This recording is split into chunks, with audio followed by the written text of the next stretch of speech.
Today is July 8th. Yep. Yes. And we're doing a glow stick video update. I want Live to from show you the beach. We're on a beach in Wisconsin. We were alone. It looks like there's some people that just joined us. We're still going to do the video. So we just wanted to come on here and give you guys an update. Things have been slow with glow stick for a while because of all the upheaval, if you will, in our lives over the past couple months. That we didn't practice this, so we're just gonna go off the cuff, and it's just gonna we be don't real practice. and raw. So let's backtrack a little bit. And we were living in our house that we were renting, and Tony had decided to leave his job in about August of last year. We were living off cryptocurrency. Yep. I'll let you say what happened there. Well, so one story there is that I decided to try doing ministry work full time and not go back to work. And then for about 8 months, I was living off of my crypto monies, and I made a mistake in my accounting software that I was using. It kind of didn't track everything right, so it was lying to me when I thought we had $8,000 left, and I was going to have to really start thinking about going back to work because I couldn't figure out how to get this ministry thing to pay anything.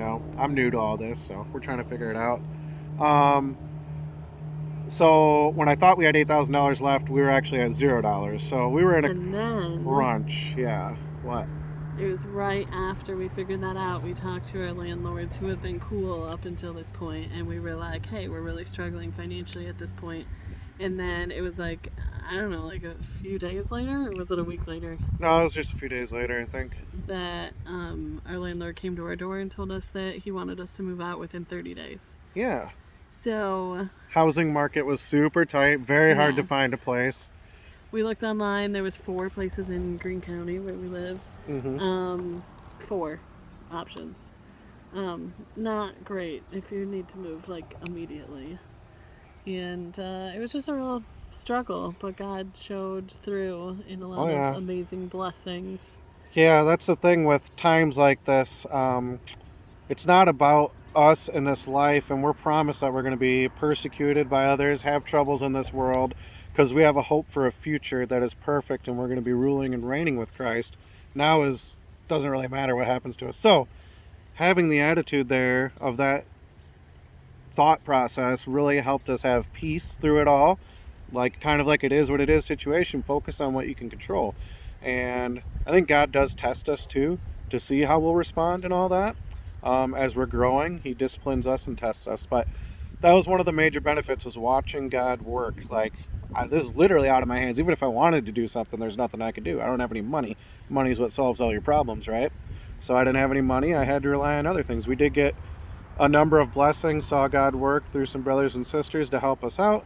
Everything's been great. We're getting back on our feet now, a couple months into moving where we are now. I got a new job. Amber's getting a new job here. I got a new job in Madison as a chiropractic wellness coordinator, so I worked at the front desk. I really just felt God recently with that, closing that door. That was for a season of time, and I just accepted a job in town, so now I don't have to drive an hour. Yep. And it's day shift, and it's a couple $dollars more per hour than what I was making in Madison. So yep. God really provided in that, and it was not until I had been looking for a while, and it wasn't until now, a couple months after we moved into our apartment, that God really provided that opportunity, and I really feel like we're in a much better, stable place. But this change was necessary on our walk with God. Yes, we were getting a little stagnant and not using to the full capacity that place we were at, the way that we knew God wanted us to use. We were dropping the ball on it. So it's all good. He moved us into a new place, a new season, and everything does seem to be lining up now. It was crazy. I haven't faced that much adversity in a long time. It's wow, this happened. All right, nothing I can do. Let's move along, Lord. Oh, wow, this happened. That sucks. Oh, wow, this happened. That sucks. Whatever. But now it seems like we're getting back on track. I also just started another shift, and I went back to Monroe Truck, which I was super interested in taking that job because I had a bad reputation when I worked there before for being selfish. This was before I was a man of God, of course. I was selfish and whatever. That's the best way to sum it up. and I did not have a good reputation. They told me that coming in, the guy that hired me, that when he went around and asked about it, and I was like, that's awesome. That's actually really cool, because then that's going to be a mission field where people expect that out of me. And when they see the way I live life now and the way I put 100% into the things that are for other people, like work, for example, I'm going there to work and earn that company money. If I want to start my own company, I have every right to do that, but that's not where I'm at. I'm a worker. And so I do a good job there. Try to, and it's been fruitful. There's been a couple of conversations that have come up about the Lord. Anyways, the new shift. You're missing the whole point on how you got hired back at Monroe Truck. What? What point? What did you send them with your resume? Oh, I sent them a cover letter that said I used to be not the best employee. I'm aware of that, but my focus in life now is helping people grow. A bunch of stuff. I don't remember exactly what I said, but basically all the stuff that's true, that I live life to see other people thrive. And in a work environment, I want to share every little bit of knowledge and tricks of the trade, whatever that I have, with the people around me. Anyways, they did wind up hiring me because of that letter, they said. And I just started a new shift, which will open up all sorts of ministry opportunities. That's why I say God is lining things up. So I'm only working Monday, Tuesday, and Wednesday now, 12-hour days, and I get paid for 40 hours, even though I'm only working 36, and optional overtime. So that frees up my weekends to start working on whatever the Lord is going to have for me now, which I do not know what that is. I have abandoned a lot of my thoughts. We don't know. Yeah, a lot of my plans and thoughts I had before, so it's a fresh slate. We get to go back to the Lord and find out where He's going to lead us. But like we're saying, the recap here, went through some stuff, and now it's coming back to being good. Why don't you talk a little more, Amber? We do know that God is moving. A couple of things that I want to touch on specifically. There was a lot of people that obeyed God's command to help us when we were down and out. It was a real struggle for us, to be honest. And there is a friend that basically gave us a place to store our stuff, because for a while we didn't have concrete housing. We also had a family that dropped their life to come over and help us with anything that we needed. Yep. They provided food because financially we just couldn't. To the people that were moving us, they came over with their whole family, cooked for us, cooked for the people that were helping us move. Yep. They helped us clean. She washed my toilet. It's those people that I feel like God put a place in their heart to this family is in need, and step out and help them, and they really answered the call gracefully. And that's what the body is all about, is that when one member is down, the other members support them, and that member is not going to stay down. They're going to rise up and do what they need to do, and then be able to contribute back and provide for the body in other ways. And everybody has unique skills and unique things and attributes that they can contribute to the body, but the fact is you have to be living life openly with a group of people that know what's going on and know how to provide. And so that's a great thing that happened. There's a lot of little God nuggets in this. It's been awesome to rely on God, quite frankly. So I thank God when we go through adversities, because then we get to watch Him work, and it's amazing. Also, one last person I want to touch base. A person had mentioned as we're starting our ministry that they want to help support us. And we came to them letting them know that, at that point we were financially strapped, to the point we had not a lot of money. And they prayed about it and gave us a gift of money. So I want to shout out to them. Yep. Because that in and of itself is an answer to prayer. There was a ton of people praying for us, so all of those people as well, that God put us on their hearts, and they said a prayer for us, because through this all, the foundation that we have in Christ was never shattered. And this is hard as far as society's standpoints of they would like to complain and say, oh, you have to go after, that's not right what your landlord's doing to you, and you could sue them, you could get away with this or that. And it's no, that stuff doesn't matter. And ultimately you don't know what that person is going through, the landlords. Right. Well, that's a whole entire another thing. Is our landlords were supposedly highly receptive to our Christianity through it all, and she's like, wow, Tony, you would make a good minister. We got to pray for her and stuff like that. I didn't mean to be condescending when I'm mimicking people, but yeah, we're just sharing facts. Yeah. But with this, when people come and are not the best, I like to call those sandpaper people, that aren't treating you I don't know if you can hear me. Yeah, I'm sure they can. That aren't treating you like awful, but they're not like great. Right. Those types of people, I've learned, and this is more of like my mom's wisdom, is like there has to be something else going on in that person's life, Mm-hmm. in their own like personal walk, that is causing them to react the way they are to you. Yep. Because some of it just doesn't make sense as far as like the ugliness that is shown. And when you dive deeper into those people's lives, you realize that everybody has a mess that they're dealing with. Yeah. And what you can do while they're, I mean, being a bit sandpapery is really just like go sit, listen, and pray with them. Yep. Like, God never instructed us to like retaliate or No, to that's get selfish. mad. We're there for them and others, Right. everybody. Our life should be laid down. The Bible does. Paul even says you should put, I think it's Paul, you should put others above yourself even. And that's just true.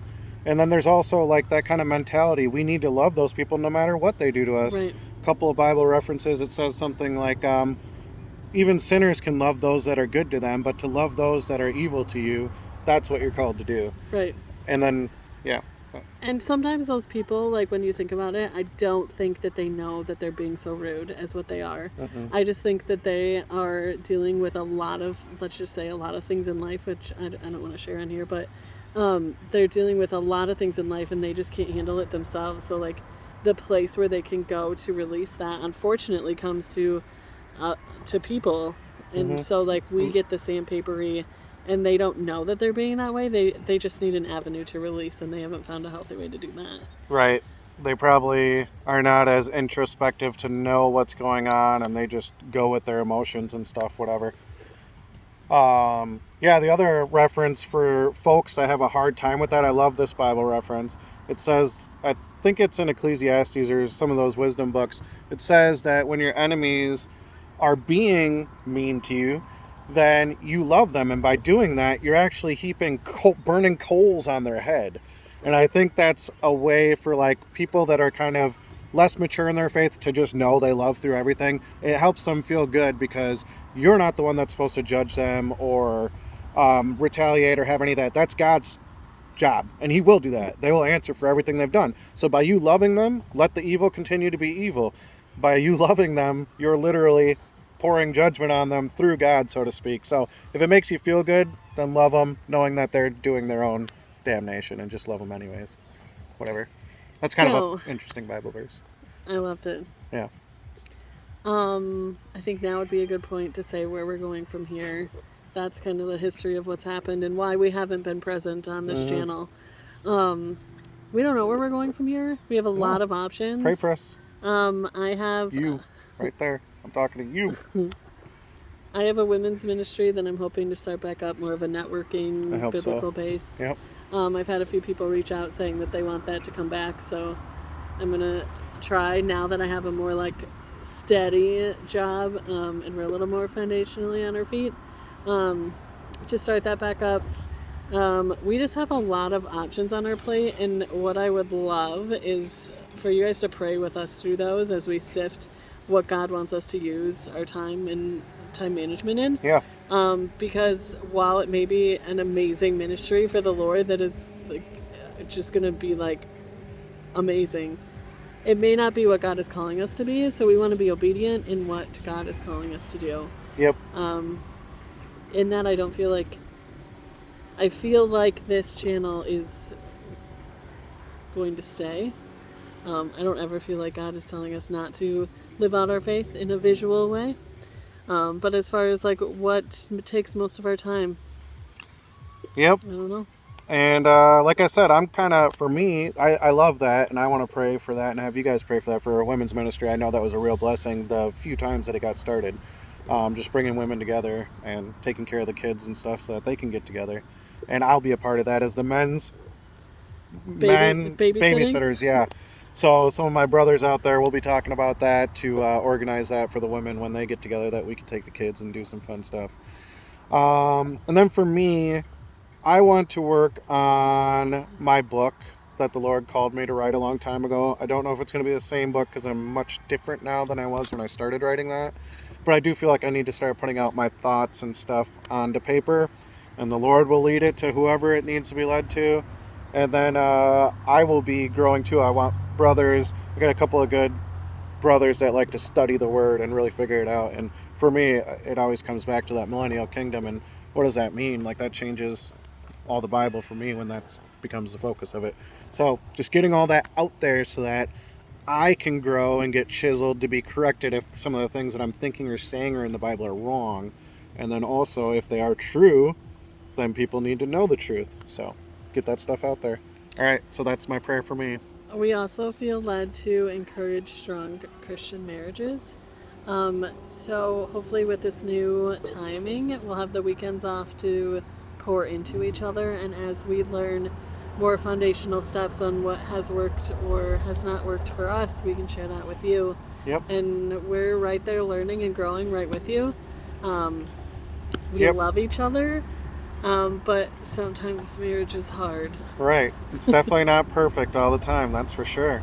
So Comes back to that I want mentality to we make had sure earlier. that we're honest with you guys and let you Yeah. know that there's no such thing as a perfect marriage. Right. It takes time and hard work and listening and communication, and I could just go on and on forever. Tips and tricks and learning from others. Yeah. So this has been a long update. Thank you if you stuck around this long for investing into we our love you. lives to know what we're doing. All right. So this has been a Glow Stick production brought to you by Tony and Amber's Glow Stick Ministries. Mwah. I think it would be sad if we didn't show them again what we're looking at. 'Cause Sure. it's beautiful here. Because we came here That this top video button. here. Yep. So we take you guys with us on our little adventures and journeys. And please interact with us on our social medias or on our personal phone numbers if you have those. Reach out to us, stay connected.